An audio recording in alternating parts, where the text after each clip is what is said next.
3 സുപ്രധാന പരീക്ഷകൾ: NEET exam, UGC NET, CBSE exam. നാളെ നമ്മുടെ കുഞ്ഞു വിദ്യാർത്ഥികളൊക്കെ എഴുതാൻ പോകുന്ന പരീക്ഷകളാണ് ഇതൊക്കെ. ഇതിൽ UGC നെറ്റ് ആയിക്കോട്ടെ, നീറ്റ് എക്സാം ആയിക്കോട്ടെ, എത്രത്തോളം എഫേർട്ടുകൾ അതിന്റെ പുറകിലുണ്ട് എന്നുള്ളത് ഞാൻ പറയാതെ തന്നെ നിങ്ങൾക്കറിയാം. ഇതിൽ UGC നെറ്റ് ആയിക്കോട്ടെ, നീറ്റ് എക്സാം ആയിക്കോട്ടെ, ആദ്യമായിട്ടല്ല ക്രമക്കേടുകൾ സംഭവിക്കുന്നത്.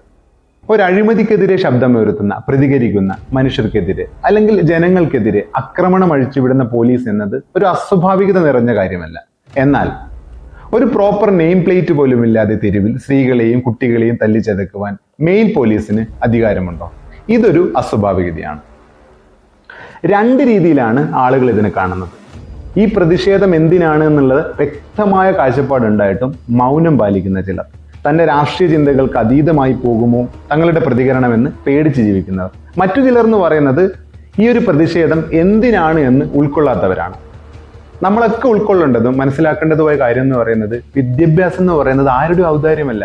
10ൽ കൂടുതൽ വിദ്യാർത്ഥികളാണ് നീറ്റ് എക്സാം പരീക്ഷയുമായി ബന്ധപ്പെട്ടിട്ട് ആത്മഹത്യ ചെയ്തത്. അതായത് വിദ്യാർത്ഥികൾക്ക് പരീക്ഷാ സംവിധാനത്തിൽ വിശ്വാസം നഷ്ടപ്പെട്ടു പോവുക എന്ന് പറയുന്നത് വലിയ ഗുരുതരമായ ഒരു പ്രശ്നം തന്നെയാണ്. പിന്നെ നമ്മൾ എന്തിനാണ് പഠിക്കുന്നതും പരീക്ഷ എഴുതുന്നതും? ഒരു രാജ്യത്തെ ജനതയോട് എന്നും കൂറു പുലർത്തുന്നതാവണം ജനാധിപത്യം. ജോൺ സ്റ്റോർട്ട് മില്ലിന്റെ പ്രസിദ്ധമായ ഒരു കോട്ടുണ്ട്. അതിങ്ങനെയാണ്: Democracy is not just voting once every 5 years.